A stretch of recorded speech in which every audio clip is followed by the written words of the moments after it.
చిరుకుట్ తన నోటిలో 2-3 ద్రాక్ష పండులను తీసుకుంటుంది మరియు తిరిగి వెళ్తున్నప్పుడు కాకి తనని ఆపుతుంది. ఏంటి చిలక, ఏం చేస్తున్నావు? ఏంటి దొంగతనం ఎలా చేయాలో నేర్చుకుంటున్నావా? చిరుకుట్ ఏమీ మాట్లాడకుండా అక్కడి నుంచి ఎగిరిపోతుంది.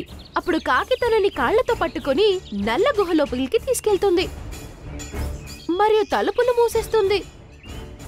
చీకటిలో చిరుకుట్ భయపడుతుంది మరియు కాకి బయట నుంచి ఇలా అంటుంది, ఇప్పుడు ఒక పాము వస్తుంది, అది నిన్ను తినేస్తుంది. అలా అని ఒక పెద్ద తాడుని తన మీద విసిరివేస్తుంది. చిరుకుట్ మీద పాపొచ్చిందని అనుకుంటుంది.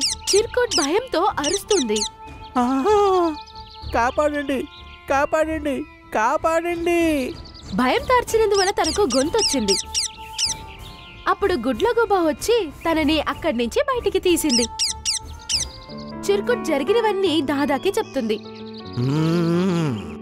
నాకు ముందే తెలుసు, నువ్వు ఎప్పుడూ మాట్లాడటానికి ప్రయత్నించలేదు.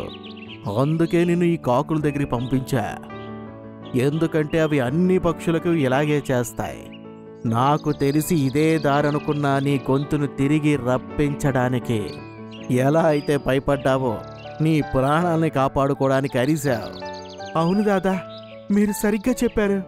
దీనివల్ల నా గొంతు తిరిగొచ్చింది. చింకీ చెల్లి, నీకు చాలా చాలా కృతజ్ఞతలు. నువ్వు నన్ను ఇక్కడికి తీసుకొచ్చావు.